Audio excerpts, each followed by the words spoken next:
In the land of grills, down in the shop, we've got a brand new thermostatically controlled blower. This is from our friends at Spider Grills. This is called the Venom, and you've seen me use this before, especially on it comes with the Huntsman from Spider Grills. But today we're going to be putting it on a Weber kettle. Yeah, we've got a brand new Weber kettle right there. Yeah, just what I need, another Weber kettle. But I want to take a close look at Spider Grills. A lot of you people have asked me to do a deeper dive into what this Venom is. So that's what we're going to do. We're going to talk about Venom. I'm going to show you all the components to it. We're going to take it apart too and show you.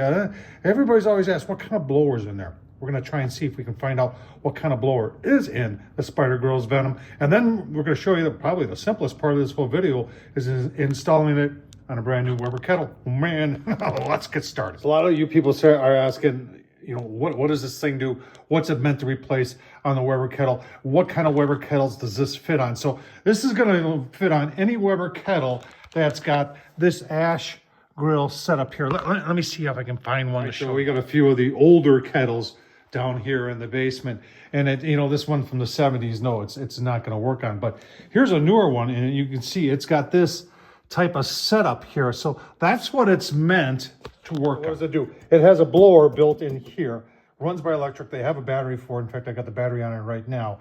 And it uses a temp probe, this guy right here, that you put at grill grade level, and that's why we call it a thermostatically controlled blower. And if you set your temp on here, it's got a PID, proportional integral derivative program. You could hook this up to Wi-Fi, and what it does is that if you set it at 225 and say it's 200, it turns this blower on. This blower feeds air up into the charcoal until it gets to your desired temp. Now, it does have a vent back here, which is going to hook up to your ash sweep. And that's going to, when you're running this, it's always going to be close. People always ask, hey, what if I have a power outage, I don't have the battery, can I still use my Weber kettle? Yeah, you can still use your Weber kettle by just opening up the vent, and now you've got the bottom vent. So that's a lot of questions people have asked has been, hey, once I put this on, now I have to have electric every time. No, you don't. And like I said, this thing, they have their own battery. I'll show you that. And you can also, as you can see, you can plug it in, but you can do it either way, using it or not using it. All right, so here's the Spider Grills battery, and I got that hooked up, and it's magnetic. I like that. It makes it really easy to use.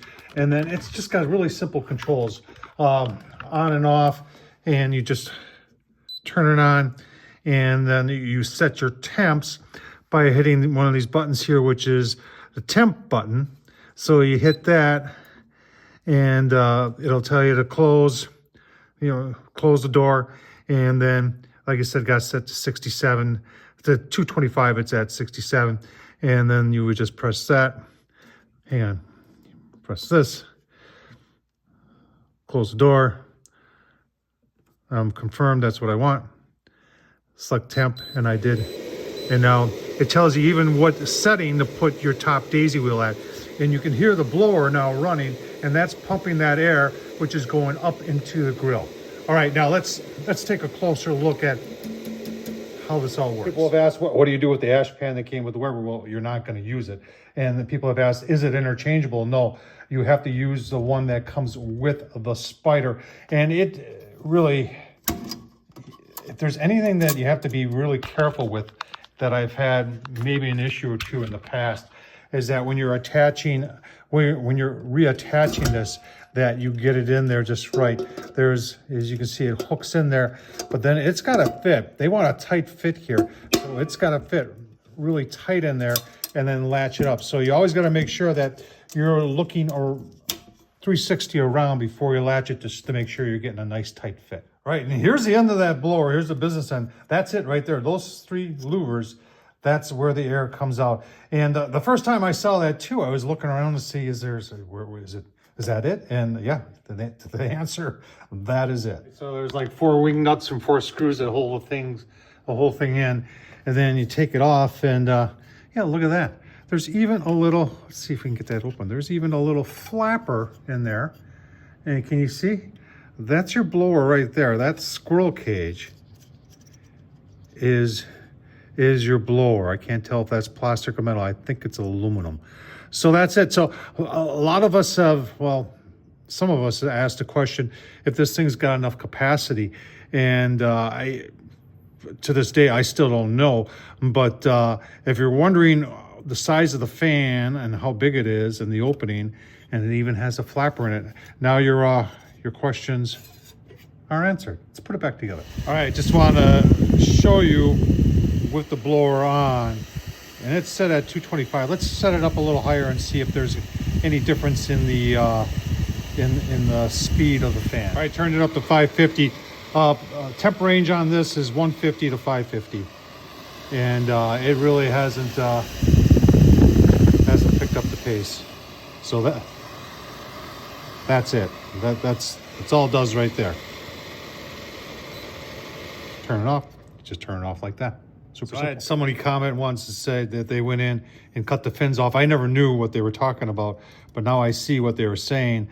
You know, would this increase the amount of flow that you're getting into, and you know, do you need that?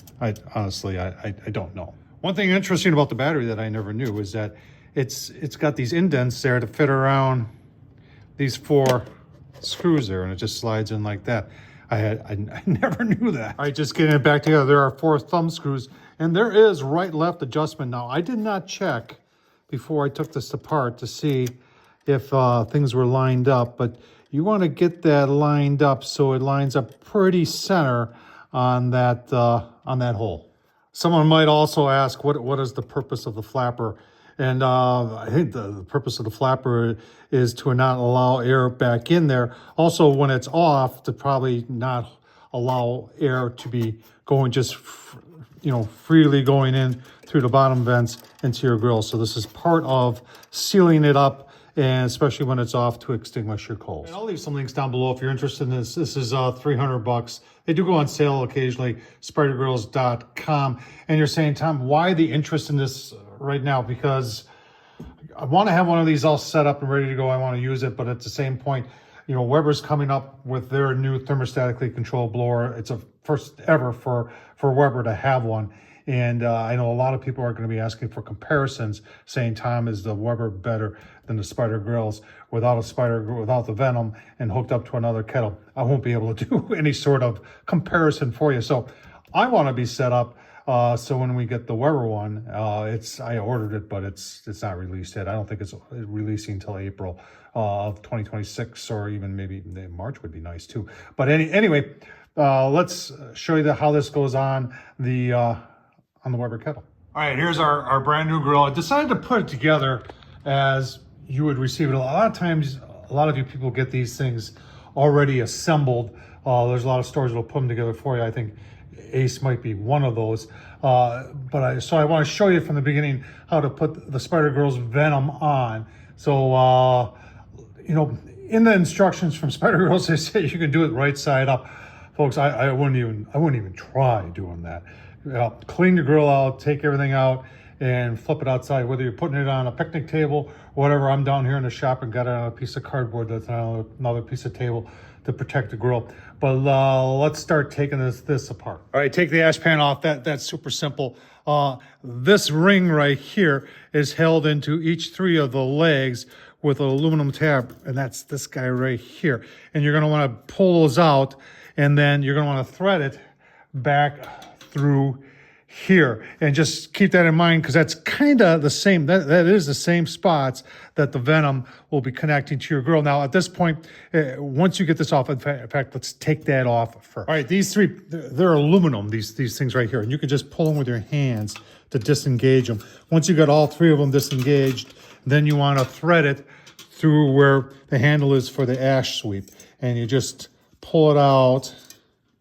And you're going to finagle it a little bit. I'm finagling here. There. And it's out.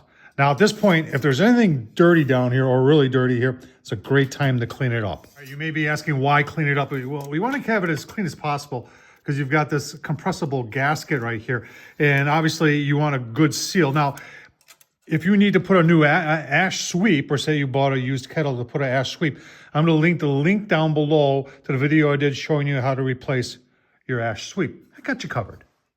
Now your handle is the orientation, and it's going to decide how you put this on, because it's going to go through this slot. That's the airflow slot. And, you know, this is in between front leg and one of the back legs here. And you're just going to kind of repeat what you just did with the ring, is that you just want to get this in there like that. Super simple to do.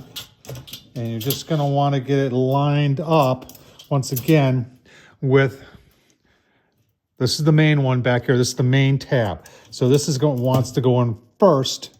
And then I'll tell you what, let's take a look at the two front ones. So the front one's right here, and you can see that's a spring-loaded one, and you want to get that centered. Along with the other one, you just want to get it centered in there, and then you're just going to want to get it snapped into place, like, and sometimes there's a little bit of trickery, yeah, just like that.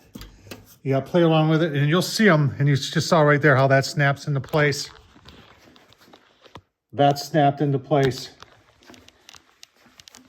And then we got the back tab snapped into place.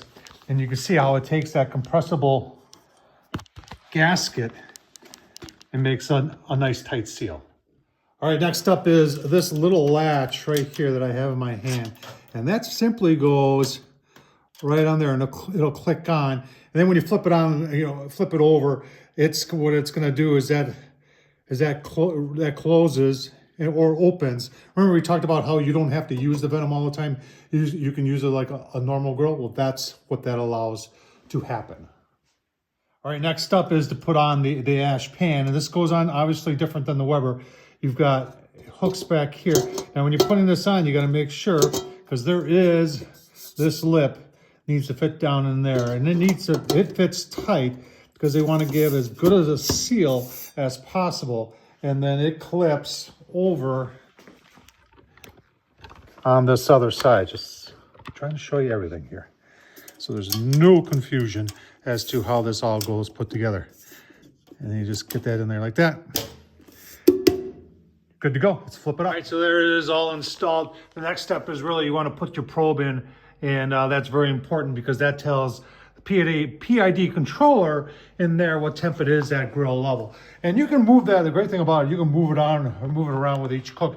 And so there are no holes in the side of the Weber. And if I had a probe port cover, and I kind of looked, I got so much stuff, it's hard for me to keep track where it all is.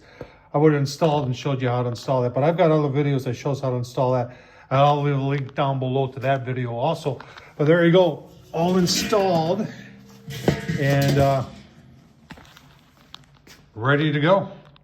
Oh man, I hope this is helpful, folks. Tom Horsman at YouTube, thumbs up, leave a comment. You're gonna see more of this, especially when we get the new Weber thermostatically controlled blower, because there will be a blow off between, that's what I even call it, between the Weber and the Spider Grills Venom.